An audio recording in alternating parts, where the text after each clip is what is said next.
damai sejahtera bagi setiap kehidupan kami.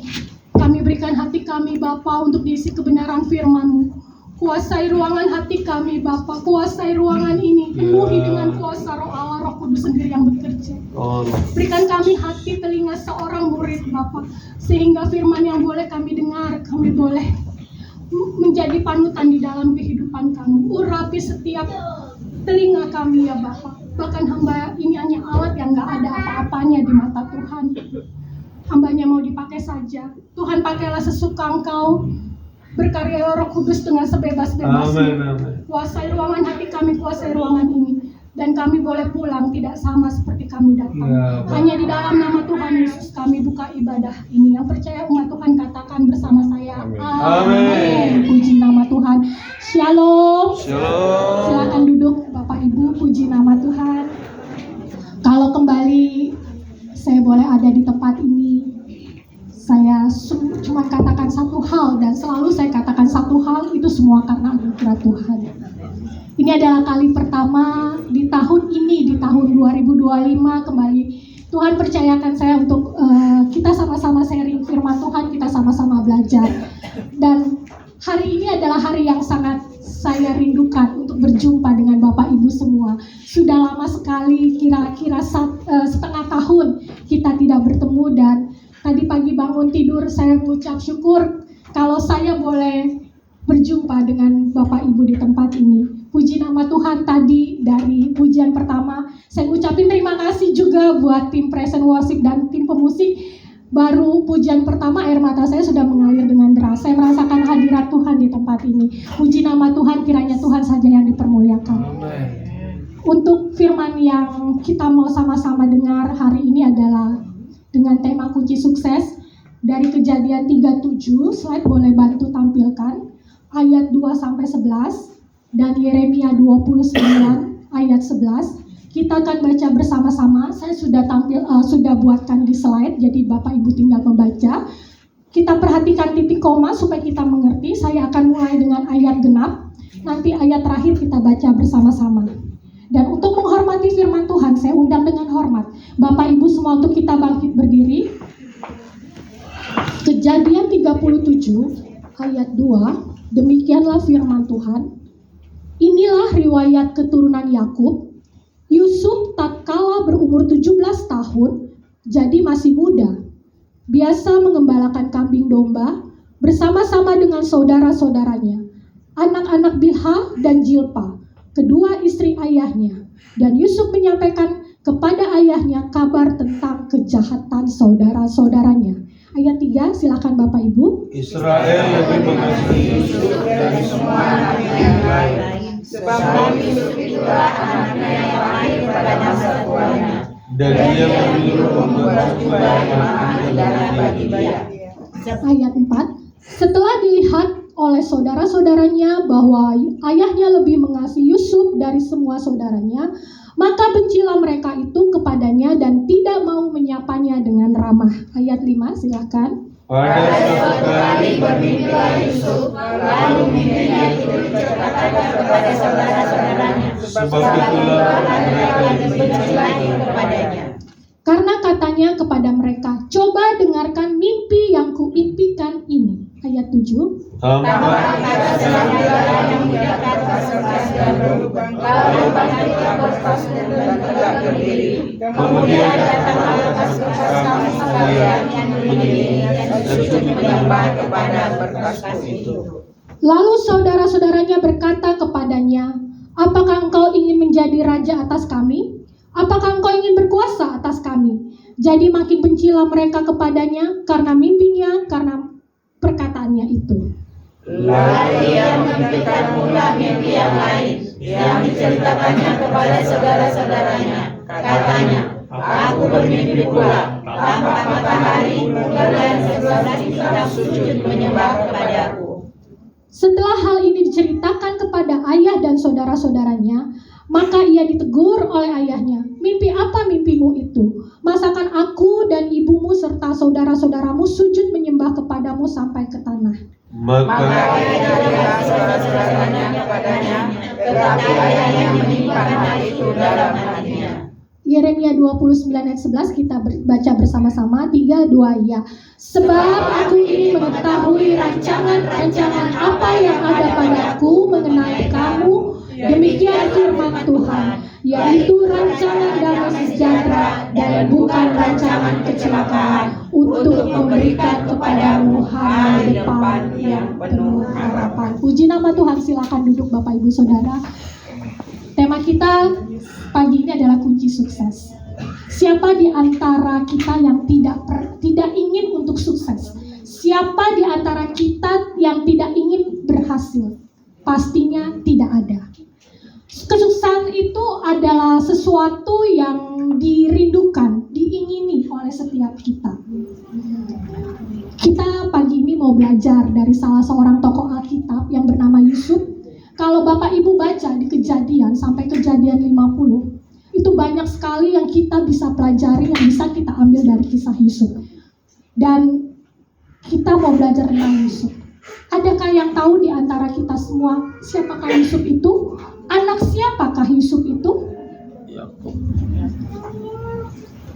Yusuf adalah anak Yakub, yang dalam pembacaan kita pada hari ini di ayat 3 dikatakan Israel. Israel itu adalah nama lain dari Yakub. Dulu mungkin waktu kita sekolah minggu kita sering dengar, atau dari khotbah-khotbah kita sering dengar bahwa Yakub ini punya arti atau julukan yang terkenal, yaitu penipu. Dia menipu ayahnya, menipu kakaknya, menipu mertuanya. Dia merampas berkat yang disediakan buat kakaknya sehingga dia lari. Tetapi ketika Yakub mengalami perjumpaan dengan Tuhan, identitasnya berubah, karakternya berubah, pribadinya berubah, namanya berubah. Itulah sebabnya dia tidak dinamakan Yakub lagi, tetapi Israel. Dalam Kejadian 32 ayat 28 mengatakan, lalu kata orang itu, namamu tidak akan disebut lagi Yakub, tetapi Israel, sebab engkau telah bergumul melawan Allah dan manusia, dan engkau menang. Perjumpaan dengan Tuhan itu membawa perubahan buat kita, perubahan di dalam kehidupan kita, bukan hanya nama kita saja. Dan slide boleh tampilkan, kita mau bicara tentang Yusuf. Di dalam slide ini saya sudah tuliskan untuk satu silsilah. Saya coba tarik benang merahnya dari Kejadian sampai Kejadian 50. Dari Kejadian 11, Yusuf ini dikatakan anaknya Yakub. Yakub dengan Rahel. Yakub dengan Rahel. Yusuf adalah anak Yakub dengan Rahel. Yusuf ini adalah anak yang paling disayangi oleh Yakub, karena Yusuf ini adalah anak yang lahir pada masa tuanya Yakub dari istri yang dia sayangi, yaitu Rahel. Pada waktu Yusuf bekerja dengan Laban selama 7 tahun untuk mendapatkan Rahel, ternyata yang dikasih Lea. Dan dia berjuang lagi, bekerja 7 tahun lagi untuk mendapatkan Rahel.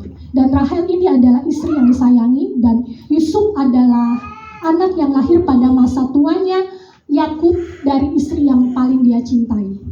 Dan Yusuf ini adalah cucu dari Ishak. Dan Yusuf ini adalah buyut dari Abraham. Kalau kita tarik silsilahnya, Abraham itu adalah keturunan dari Terah, salah seorang anak Sem yang kita tahu adalah anak-anaknya Nuh. Tetapi kita mau bicara hanya tentang Yusuf. Ada 6 hal yang kita mau pelajarin, slide selanjutnya. 6 hal yang kita mau pelajarin dari Yusuf ini adalah kunci sukses, yaitu Yusuf ini mempunyai impian, Bapak Ibu. Yang kedua yang saya dapat, Yusuf ini ada penyertaan Tuhan di dalam pribadinya Yusuf. Yang ketiga, ternyata Yusuf ini takut akan dosa. Nanti kita akan lihat satu persatu. Yang keempat, Yusuf ini mau menerima proses. Yang kelima, Yusuf ini dapat dipercaya. Dan yang keenam, memiliki roh Allah. Banyak hal, bukan hanya 6 sebetulnya, tetapi banyak hal. Kalau kita bicara Yusuf, kita akan bisa buat khotbah secara berseri. Tetapi pagi ini kita mau belajar hanya 6 hal. Hal yang pertama, boleh slide. 1, mengenai impian. Yusuf ini mempunyai impian. Kejadian 37 ayat 7 mengatakan, tampak kita sedang di ladang mengikat berkas-berkas gandum. Lalu bangkitlah berkasku dan tegak berdiri. Kemudian datanglah berkas-berkas kamu sekalian, mengelilingi dan sujud menyembah kepada berkasku. Yusuf pun bermimpi bahwa ada berkas-berkas, dia berdiri tegak dan berkas-berkas saudara-saudaranya sujud menyembah. Dan ayat 9 mengatakan, lalu ia memimpikan pula, dia memimpikan lagi Bapak Ibu, mimpi yang lain yang diceritakan kepada saudara-saudaranya. Katanya, aku bermimpi pula tampak matahari, bulan, dan 11 bintang sujud menyembah kepadaku. Masa depan itu bukanlah satu kebetulan Bapak Ibu. Kita harus melihat masa depan itu dengan tujuan yang jelas, dengan arah yang jelas. Inilah yang disebut visi. Visi itulah yang menjadi acuan kita untuk kita meraih impian kita. Banyak orang yang tidak memiliki tujuan hidup, sehingga hidupnya hanya berputar di situ-situ saja. Impian Yusuf itu jelas Bapak Ibu, dikatakan di ayat mulai dari ayat 6, dengarkanlah mimpi yang kuimpikan ini. Yusuf punya impian menjadi pemimpin bagi kaumnya. Melalui impian Yusuf itulah Yusuf mengerti apapun keadaannya, bagaimanapun lingkungannya, bahwa ia adalah seorang pemimpin. Melalui impiannya itulah Yusuf berjuang untuk meraih tantangannya.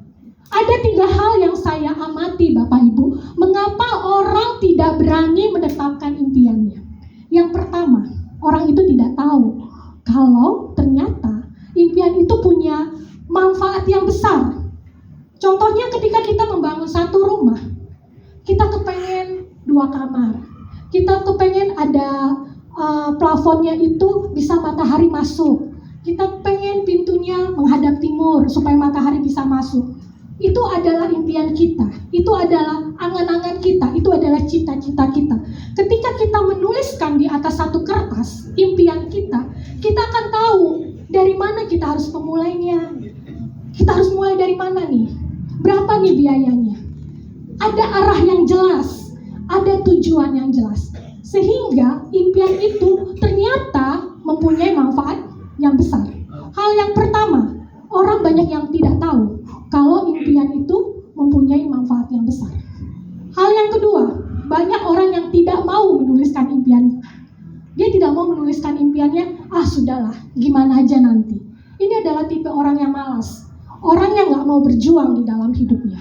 Hal yang ketiga, dia mau menuliskan impiannya, tapi dia takut, dia malu. Nanti kalau saya nuliskan impian saya di atas satu kertas, nanti kalau tidak berhasil bagaimana? Kalau gagal bagaimana? Dia malu menuliskan impiannya.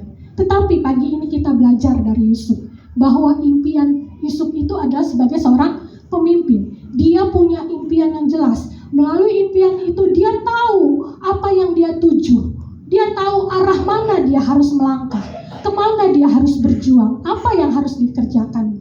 Impian Yusuf itu tidak memperoleh dukungan dari keluarga terdekatnya, tidak memperoleh dukungan dari kakak-kakaknya. Tetapi yang saya dapat Bapak Ibu, impian Yusuf itu sama persis dengan apa yang dialaminya. Ternyata impian itu punya manfaat yang besar, arah yang jelas. Milikilah impian kita Bapak Ibu, supaya kita tahu tujuan arah hidup kita. Impian itu mempercepat langkah kita untuk mencapai tujuan kita. Impian itu membantu kita untuk mempercepat arah tujuan hidup kita. Hal yang pertama, kunci sukses yang pertama yang kita belajar dari Yusuf adalah mempunyai impian. Seperti Yusuf ingin menjadi pemimpin. Yusuf menjadi orang yang berhasil. Yang kedua, kita mau belajar slide selanjutnya. Kejadian 15 ayat 6. Lalu percayalah Abram kepada Tuhan, maka Tuhan memperhitungkan hal itu kepadanya sebagai suatu kebenaran. Ini ketika Abraham katakan sama Tuhan, engkau tidak memberikan aku keturunan, maka hambaku itulah yang menjadi ahli warisku. Namun Tuhan katakan, bukan hambamu, bukan dia, tetapi dari anakmu. Lalu Tuhan ajak Abraham keluar, pandanglah bintang di langit, kalau kau bisa menghitungnya, begitu banyaklah jumlah keturunanmu. Ternyata kalau kita lihat dari ayat ini, Tuhan tuh punya ketetapan buat kita. Tuhan tuh punya rencana buat kita. Semua rencana yang Tuhan berikan adalah rencana yang baik. Seperti yang kita baca tadi di Yeremia 29 ayat 11, saya akan ulangi baca. Sebab aku ini mengetahui rancangan-rancangan apa yang ada padaku mengenai kamu. Demikian firman Tuhan, yaitu rancangan damai sejahtera dan bukan rancangan kecelakaan. Untuk apa? Untuk memberikan kepadamu hari depan yang penuh harapan. Tuhan punya rancangan yang baik buat Abraham. Tuhan punya rancangan yang baik buat Yusuf. Demikian juga Tuhan punya rancangan yang baik buat kita. Yang dikatakan rancangan Tuhan bukan rancangan kecelakaan, tetapi rancangan Tuhan adalah rancangan yang penuh damai sejahtera. Tuhan punya rancangan yang terbaik buat kita. Kakaknya cemburu kepada Yusuf karena apa? Yusuf bermimpi, dan mimpinya itu diutarakan kepada kakaknya, itulah yang membuat kakaknya cemburu. Yusuf lebih disayang oleh papanya, Israel. Itulah yang membuat kakaknya cemburu. Yusuf diberikan pakaian yang indah, yang mahal, yang bagus daripada kakak-kakaknya. Itulah yang membuat kakaknya cemburu. Tetapi tahukah Bapak Ibu, kecemburuan kakaknya inilah yang menghantarkan Yusuf kepada kesuksesannya. Kecemburuan kakak-kakaknya inilah yang mengantarkan Yusuf pada keberhasilannya. Memang pada waktu menjalani itu sangat susah, tetapi Yusuf boleh melewati itu semua karena adanya penyertaan Tuhan. Yusuf tetap percaya, Yusuf tetap yakin bahwa ada ketetapan Tuhan, ada rencana Tuhan, ada penyertaan Tuhan, ada rancangan Tuhan yang baik buat dia. Yusuf dibawa, kemudian ayat selanjutnya, Kejadian 39 ayat 2, tetapi Tuhan menyertai Yusuf sehingga ia menjadi seorang yang selalu berhasil di dalam pekerjaannya. Maka tinggallah ia di rumah tuannya orang Mesir. Dan ayat 21, tetapi Tuhan menyertai Yusuf dan melimpahkan kasih setianya kepadanya dan membuat Yusuf kesayangan kepada kepala penjara itu. Tuhan menyertai Yusuf. Ketika kakaknya cemburu, kakaknya bersekongkol untuk membunuh Yusuf. Dan kakaknya yang pertama tadi kita lihat dalam silsilah, Ruben, ingin melepaskan Yusuf supaya tidak dibunuh, tetapi membawa Yusuf kembali ke bapaknya. Dan dia mengusulkan supaya Yusuf itu dibuang ke dalam sumur yang tidak berair. Tetapi kakaknya yang nomor 4, Yehuda, katakan, lebih baik kita jual kepada orang Ismail itu. Dan akhirnya Yusuf diangkat kembali dan dijual kepada orang Ismail untuk dijadikan budak. Dan ternyata Yusuf dijual 2 kali. Oleh orang Ismail ini, Yusuf dibawa ke Mesir dan dijual kembali kepada Potifar, seorang pengawal istana raja, pengawal raja, kepala pengawal raja. Yusuf dijual dan Yusuf bekerja di sana. Itulah dikatakan di ayat 2. Tetapi walaupun Yusuf menjadi budak, Tuhan tetap menyertai Yusuf. Tuhan tetap melakukan rencananya buat Yusuf. Apapun yang dikerjakan Yusuf, Tuhan perbuat berhasil. Dalam Kejadian 12 ayat 3 mengatakan, aku akan memberkati orang-orang yang memberkati engkau dan mengutuk orang-orang yang mengutuk engkau. Dan olehmu, semua kaum di muka bumi akan mendapat berkat. Ketika Yusuf bekerja pada Potifar, Tuhan menjadikan apa yang dilakukan oleh Yusuf itu berhasil. Dan ternyata Bapak Ibu, Tuhan pun memberkati rumah Potifar, ladang-ladangnya semua diberkati karena ada Yusuf di dalamnya. Seperti yang dikatakan Kejadian 12 ayat 3, oleh karenamu semua kaum mendapatkan berkat. Di mana kita berada, orang-orang di sekeliling kita mendapatkan dampak dari kehadiran kita. Ketika kita di kantor kita diberkati karena ada kita di dalamnya. Ketika kita makan di satu tempat yang rumah makan itu sepi, ketika kita makan, setelah kita makan ternyata langsung banyak yang makan. Ketika kita belanja ke satu toko pakaian misalkan, ternyata setelah kita belanja toko itu langsung rame. Kata Tuhan apa? Oleh karenamu sekelilingmu mendapat berkat, kaummu mendapat berkat karena adanya Yusuf di dalamnya. Rumah Potifar diberkati karena ada kita di kantor kita diberkati karena ada kita di lingkungan kita, teman-teman kita diberkati. Hal yang pertama. Yang kedua, kita mesti tahu bahwa ada ketetapan Tuhan atas setiap kita. Dan ketika Yusuf di penjara, kepala penjara pun mempercayakan semua tahanan kepada Yusuf. Karena apa? Adanya Yusuf berdampak. Yang pertama, walaupun kita harus, yang pertama tadi kita punya impian, yang kedua kita tetap percaya bahwa ada ketetapan di dalam kehidupan kita. Yang ketiga, boleh slide. Ternyata Bapak Ibu, yang ketiga ini Yusuf takut akan dosa. Ayatnya saya bacakan buat Bapak Ibu. Kejadian 39 ayat 7 sampai 8a. Selang beberapa waktu istri tuannya memandang Yusuf dengan birahi, lalu katanya, "Mari tidur dengan aku." Tetapi Yusuf menolak. Ayat 11 sampai 12. Pada suatu hari masuklah Yusuf ke dalam rumah untuk melakukan pekerjaannya. Sedang dari seisi rumah itu seorang pun tidak ada di rumah. Lalu perempuan itu memegang baju Yusuf sambil berkata, "Mari tidurlah dengan aku." Tetapi Yusuf meninggalkan bajunya di tangannya dan perempuan itu lari keluar. Kunci sukses yang ketiga, Yusuf takut akan dosa. Kesempatan ada loh Bapak Ibu. Tidak ada orang di rumah. Tetapi Yusuf lari dari dosa. Dia tidak mengambil kesempatan itu. Siapa di antara kita yang kira-kira nih, kalau ketemu singa, ketemu macan, ketemu harimau, malah mendekat, malah salaman, seperti Teletubbies gitu, berpelukan gitu, cipika-cipiki, ada? Tentunya tidak ada. Tentunya kita akan lari. Kenapa kita lari? Karena kita takut diterkam. Kita takut tidak bisa lepas dari cengkramannya si singa itu. Kita takut tidak bisa lepas dari pelukannya si singa itu. Sama dengan dosa Bapak Ibu. Kita kalau lihat dosa, ketemu dosa yang menawarkan ini loh kamu bisa melakukan ini, akan bisa naik jabatanmu.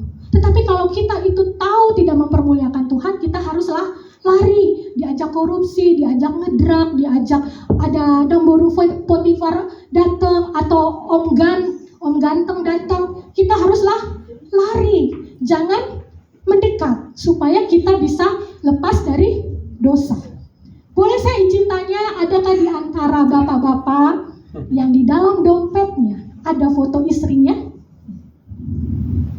Pak Kris, ada Pak Kris foto saya? Atau di antara ibu-ibu di dalam dompetnya ada yang menyimpan dompet foto suaminya? Itu adalah senjata buat kita. Ketika Nemburu Potifar lewat, ketika Om Ganteng lewat, kita cepet-cepet buka dompet kita. Kita pandangi pasangan kita. Kita lari dari dosa.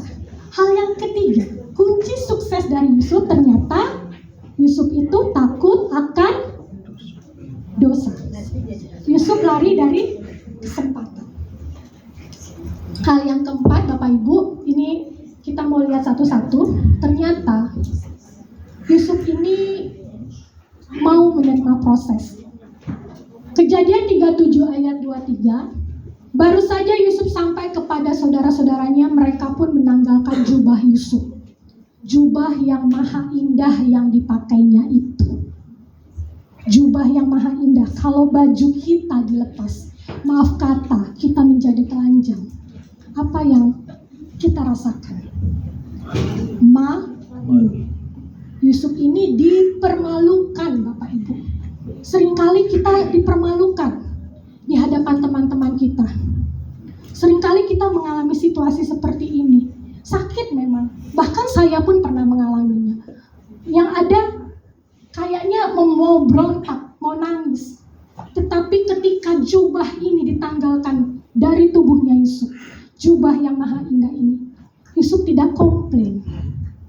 Yusuf rela meninggalkan kenyamanannya, meninggalkan baju yang indah, berganti pada akhirnya menjadi baju budak, dan pada akhirnya menjadi baju nabi. Yusuf rela meninggalkan kenyamanannya, tinggal di rumah bapaknya, tinggal makan, baju tinggal pakai, nggak pakai nyuci, nggak pakai mau makan, nggak pakai masak sendiri. Semua dilakukan. Yusuf meninggalkan kesombongannya, Yusuf meninggalkan kenyamanannya, Yusuf meninggalkan semua yang enak, yang indah yang ada pada dia di rumah bapaknya. Hal yang pertama, Yusuf menerima proses. Dia rela dipermalukan. Ini adalah proses yang dihadapi oleh Yusuf. Yang lain, ayat 28, ketika ada saudagar-saudagar Midian lewat, Yusuf diangkat ke atas dari dalam sumur itu, kemudian dijual kepada orang Ismail itu dengan harga 20 sikal perak, lalu Yusuf dibawa ke Mesir. Yusuf ini dijual tuh 2 kali. kepada saudagar Ismail, lalu dijual lagi ke Mesir. Seringkali kita dipermalukan Bapak Ibu, seringkali kita dipandang sebelah mata. Mungkin yang lebih sakit lagi, kita dianggap nggak ada. Padahal kita ada di lingkungan itu, tetapi kita dianggap nggak ada keberadaan kita. Mungkin nggak kelihatan, tak gimana kita nggak tahu, tapi intinya kita dianggap nggak ada. Kita dianggap remeh, kita dipandang sebelah mata. Seringkali kita mengalami hal seperti ini. Tetapi Yusuf yang saya baca terus, Yusuf menjalaninya loh Bapak Ibu. Dia dijual, dia dijadikan budak, bahkan dia dipenjara, dia rela menjalaninya. Yusuf rela menjalani proses. Proses yang ketiga, dipanggilnya seisi rumah itu, lalu katanya kepada mereka, lihat dibawanya kemari seorang Ibrani, supaya orang ini dapat mempermainkan kita. Orang ini mendekati aku untuk tidur dengan aku, tetapi aku berteriak-teriak dengan suara keras. Benar nggak? Ternyata Yusuf difitnah. Tadi yang merayu kan nomor Potifar ya, bahkan setiap hari. Tetapi karena Yusuf nggak mau, pada akhirnya Yusuf meninggalkan bajunya dan dia lari dari dosa. Dan itulah dijadikan alat, dijadikan senjata untuk menjatuhkan Yusuf. Yusuf difitnah. Seringkali kita di kantor, bukan kita yang melakukan kesalahan, tetapi dibilang kita yang melakukan. Dan itu seringkali terjadi. Benar? Benar. Kita seringkali difitnah. Kita seringkali dilempar batu. Dan batu lemparan itu ada sama kita. Inilah yang dialami oleh Yusuf. Kejadian 39 ayat 20, lalu Yusuf ditangkap oleh tuannya dan dimasukkan ke dalam penjara, tempat tahanan-tahanan raja dikurung. Demikianlah Yusuf dipenjarakan di sana. Yusuf dipenjara bukan karena kesalahan dia loh Bapak Ibu, tetapi karena hasil fitnah. Tetapi yang kita lihat tadi di kunci kedua, bahwa Tuhan tetap menyertai Yusuf. Walaupun Yusuf dipenjara, semua tahanan ada dalam kelolanya Yusuf. Apapun yang dilakukan di dalam tahanan itu, semua ada dalam pengaturan Yusuf. Kepala penjara mempercayakan hal itu kepada Yusuf. Belajar dari Yusuf, kita sabar menjalani proses. Seorang anak sekolah tidak akan bisa naik kelas kalau dia tidak ujian, kalau dia tidak datang ke sekolah, kalau dia tidak menjalani 1 tahun di sekolah itu. Dia harus datang tiap hari ke sekolah, dia harus datang tiap hari dan dia harus ulangan, bahkan hujan, bahkan panas dia harus datang. Bahkan pada saatnya ujian, dia ujian. Dan ketika waktunya ujian, dia tidak mau ikut ujian. Apakah anak ini bisa naik kelas? Tidak. Artinya, seorang anak yang mau naik kelas, kita contoh sederhana aja, dia harus menjalani proses 1 tahun. Artinya ada waktu. 1 tahun dia belajar untuk naik kelas. Artinya ada waktu. Harus ada kesabaran. Ada kesabaran untuk menjalani proses. Tuhan menetapkan rancangan yang indah bagi kita. Hidup kita itu bukan ditentukan dengan apa kata orang yang buat kita, fitnah kita, dan kita menjalani seakan-akan itu buram, seakan-akan itu hampa. Tetapi itu tidak menjadi penentu dalam hidup kita. Yang menentukan hidup kita harus tahu persis bahwa Tuhan sudah menetapkan rancangan yang indah buat kita. Ada amin Bapak Ibu? Amin. Kita salam kiri kanan, katakan rancangan yang baik. Yang kelima, kita mau belajar. Ternyata yang saya lihat, Yusuf ini dapat dipercaya Bapak Ibu. Ayatnya dari 39 ayat 4. Maka Yusuf mendapat kasih tuannya dan ia boleh melayani dia. Kepada Yusuf diberikannya kuasa atas rumahnya dan segala miliknya diserahkan kepada kekuasaan Yusuf. Ketika Potifar tadi yang kita bicara melihat Tuhan memberkati Yusuf, dia mempercayakan segala miliknya kepada Yusuf. Yusuf dapat dipercaya. Ketika ayat 22, sebab itu kepala penjara mempercayakan semua tahanan dalam penjara itu kepada Yusuf, dan segala pekerjaan yang harus dilakukan di situ dialah yang harus mengurusnya. Kalau Yusuf nggak bekerja dengan baik, apa mungkin dia dapat dipercaya Bapak Ibu? Kalau Kalau kita sering bolos ke kantor, apa mungkin bos kita mempercayakan sesuatu yang baik buat kita naik jabatan misalkan? Tidak mungkin. Jadi kita harus bekerja dengan baik, jadi kita harus jadi penjual yang jujur, kita harus jujur, harus bekerja dengan jujur, berkarya dengan jujur di dalam kehidupan kita supaya kita bisa dipercaya. Bersikaplah yang baik supaya kita bisa dipercaya oleh teman-teman kita. Bekerjalah dengan baik supaya kita bisa dipercaya oleh bos kita.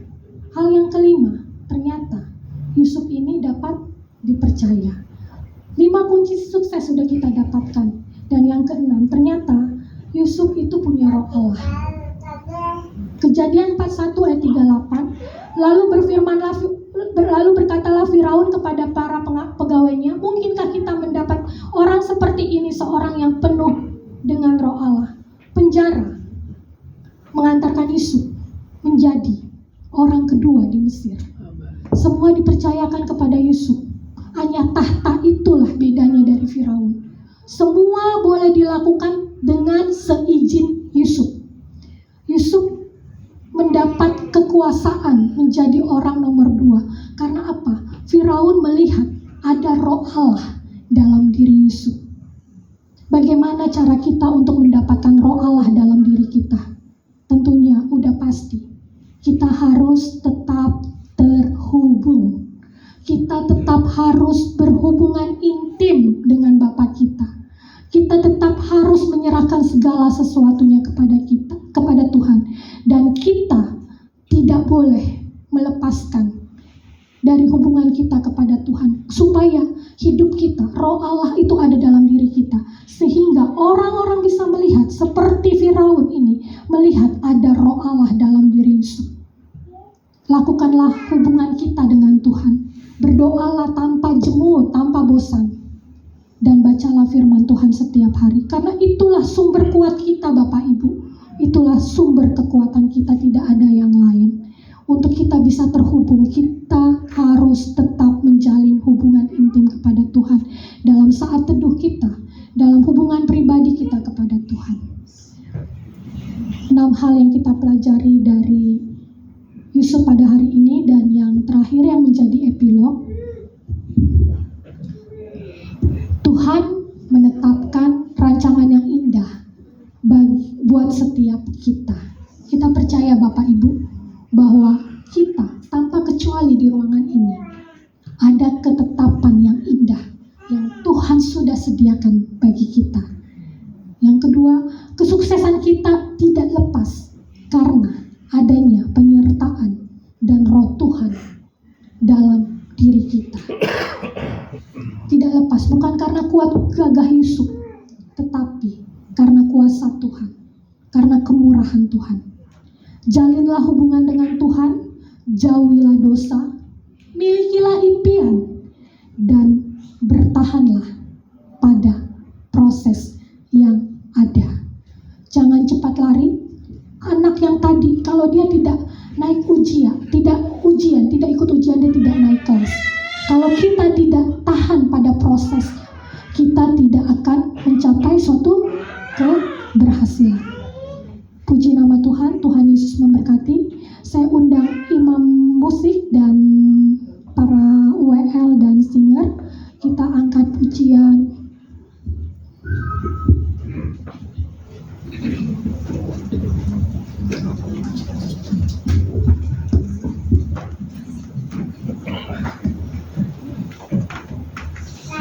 Boleh WL bantu saya?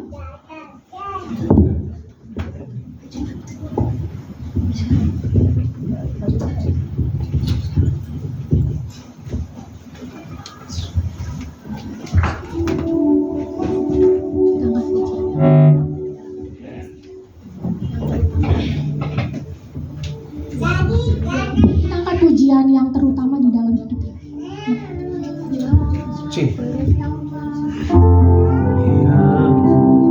Terutama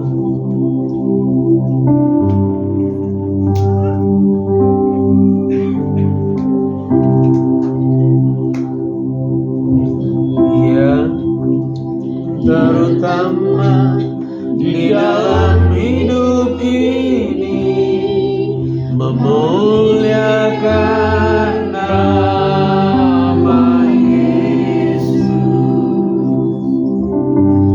yang terutama di dalam hidup ini, memuliakan namanya. Haleluya, haleluya, saya mau cinta Yesus. Haleluya, haleluya, saya mau cinta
Seperti pujian kami Tuhan, bahwa yang terutama di dalam kehidupan kami adalah memuliakan nama Tuhan. Amin, amin. Tolong terus. Keberhasilan kami di dalam kehidupan kami bukan kami mempunyai rumah yang bagus, bukan kami mempunyai kendaraan, tetapi keberhasilan kami di dalam kehidupan kami sejauh mana kami berhasil mempermuliakan nama Tuhan.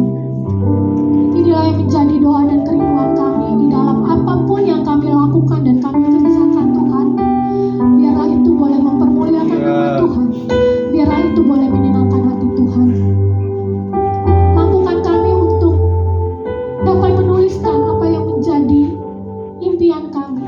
Karena kami tahu Tuhan, Engkau sebelumnya sudah menetapkan satu rancangan yang indah dalam setiap pribadi yang hadir di tempat ini. Tak terlewatkan tanpa kecuali. Setiap kami mendapat rancangan yang indah, rancangan yang baik di dalam kehidupan kami. Mampukan kami Tuhan untuk kami dapat berkata tidak untuk dosa. Mampukan kami Tuhan untuk dapat berdiri tegak di atas kebenaran. Untuk kami menolak berkata tidak untuk obat yang boleh ditawarkan kepada kami. Untuk kami berdiri tegak untuk mengatakan uang yang ditawarkan kepada kami untuk melalui jalan-jalan yang tidak benar. Mampukan kami berkata tidak untuk ketika ada orang yang menggoda kami Tuhan. Mampukan kami menjalani proses kami ketika kami menjalani hal-hal yang tersulit pun di dalam kehidupan kami. Kami dijauhi, kami dibuang, kami disakiti, kami dipermalukan, kami difitnah.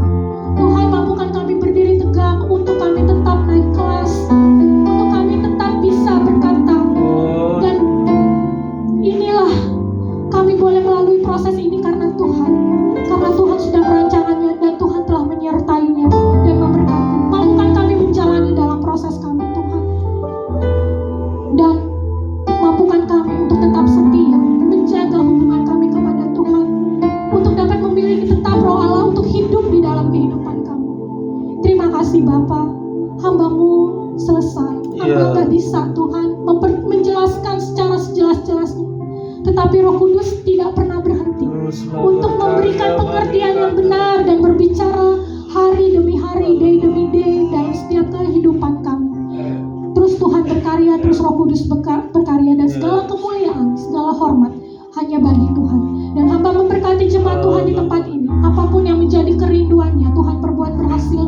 Yang datang dengan sakit penyakit, Tuhan menjamah dan menyembuhkannya. Hanya di dalam nama Tuhan Yesus kami berdoa dan mengucap syukur. Semua yang percaya umat Tuhan katakan amin. Tuhan terima kasih. Kita pesan lagi. Pesan Allah, biar nggak tabrak. Iya. Yang pertama berterima kasih kepada Ibu Mary yang sudah menyampaikan kebenaran firman Allah buat setiap kita, dan khususnya yang muda-muda. Dalam hidup ini jangan hidup sekedar hidup, tapi milikilah cita-cita. Ya, jangan hidup sekedar hidup, miliki cita-cita. Dan ketika kau memiliki cita-cita, percayalah, Dia Immanuel. Dia tak pernah tinggalkan, biarkan kita. Dan untuk cita-cita kita tercapai, siaplah dengan proses. Tidak ada keberhasilan tanpa proses. Nggak ada anak masuk sekolah dalam 2 tahun tahu-tahu kelas 6. Ada proses. Proses di dalamnya ada waktu yang harus kita ikuti. Proses di dalamnya beranilah menolak dosa. Jangan ingin sukses menghalalkan segala cara. Dan untuk sukses ini memang pergumulan. Siap dipermalukan. Ini perjuangan. Kenapa? Karena setiap kita lebih siap dipuji, amin. Dipermalukan belum tentu siap.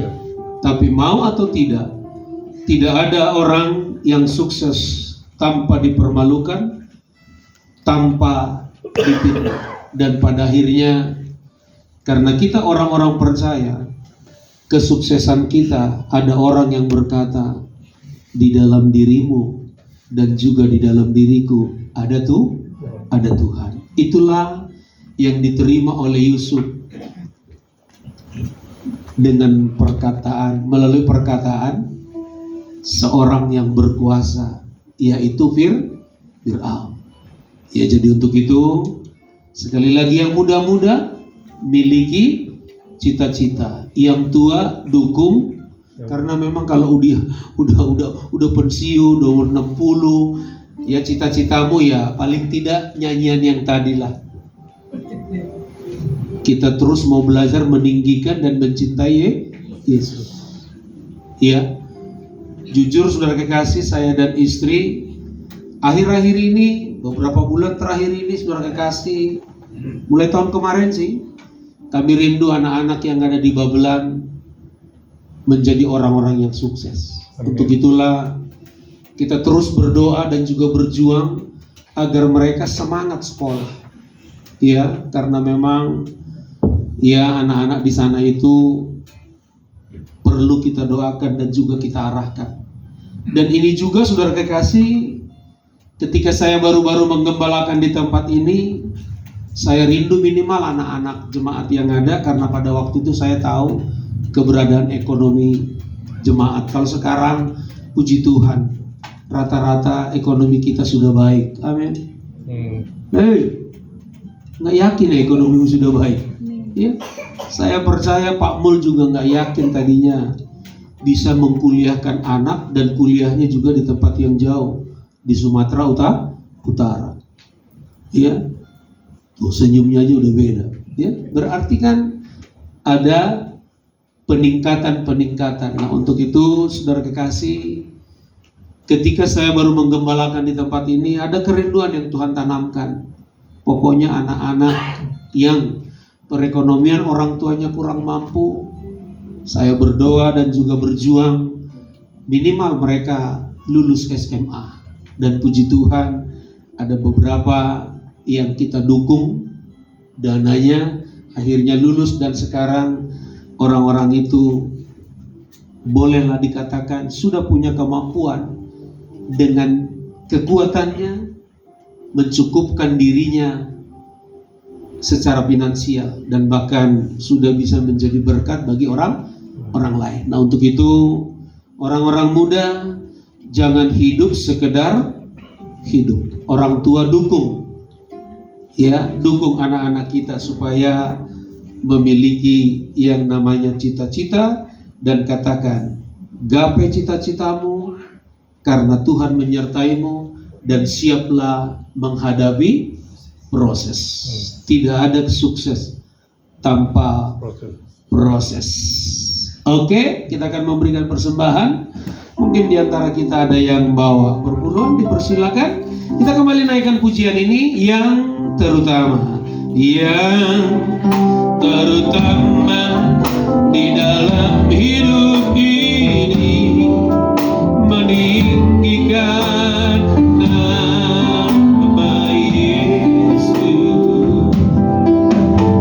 Yang terutama di dalam hidup ini, memuliakan namanya. Katakan haleluya, haleluya, haleluya.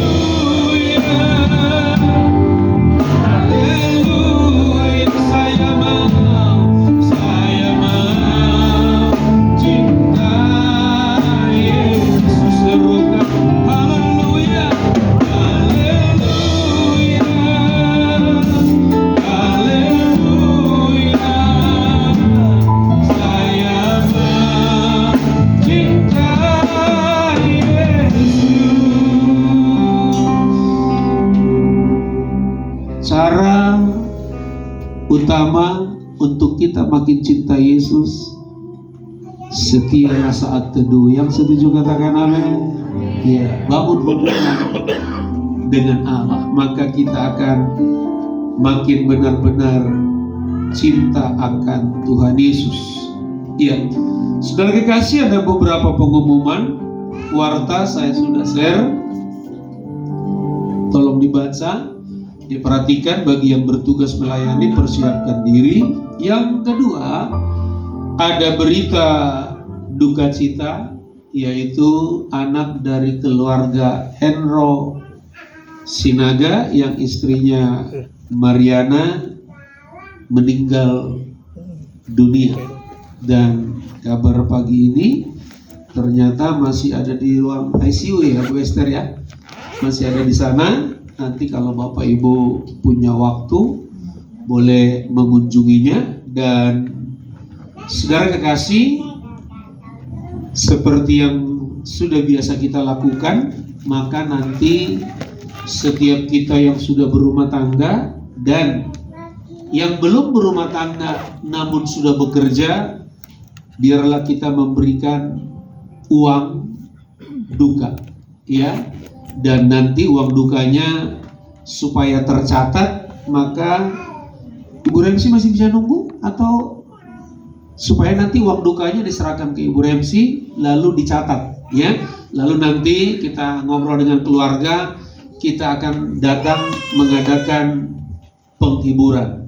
Jadi bagi Bapak Ibu dan anak-anak yang belum berumah tangga namun sudah bekerja, belajarlah untuk memberi, ya.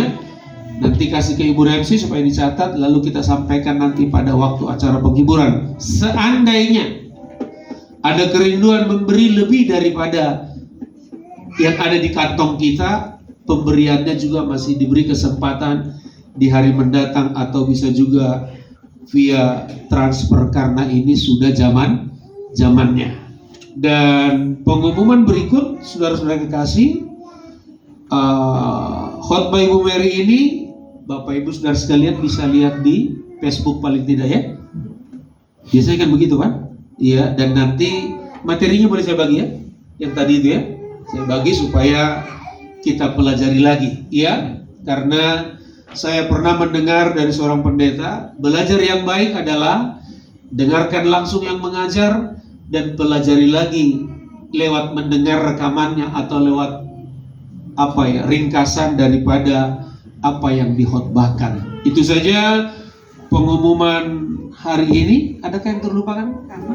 Oh iya, hari Rabu tidak ada WBI karena hari Kamis kita ada ibadah raya seperti ini jam 8 pagi dalam rangka kenaikan Tuhan Yesus Kristus. Sekali lagi, Rabu tidak ada WBI, kita ketemu lagi pada hari Kamis karena hari Kamis bertepatan dengan kenaikan Tuhan Yesus. Untuk itu kita datang beribadah untuk memperingati dan juga memahami apa makna daripada kenaikan Tuhan Yesus. Mari bangkit berdiri, Bapak Ibu Saudara sekalian, mari kita berdoa. Bapa, dalam nama Yesus, berkatilah usaha pekerjaan umat-Mu. Bapa, dalam nama Yesus, berkatilah anak-anak kami yang sedang menghadapi ujian, kelulusan, dan juga anak-anak kami yang nantinya akan mengikuti ulangan kenaikan kelas. Biarlah Allah menolong kesehatan mereka, biar Allah memimpin mereka dalam belajar, dan mereka boleh membaca buku yang mendukung mereka nantinya mampu mengisi akan soal-soal yang ada. Dan saat ini Bapa di surga, kami juga berdoa untuk saudara-saudara kami yang berulang tahun. Ada Joen, ada Bapak Rano, ada Ibu Nora, dan juga ada Bapak Jimmy. Tuhan, Engkau yang telah menambahkan usia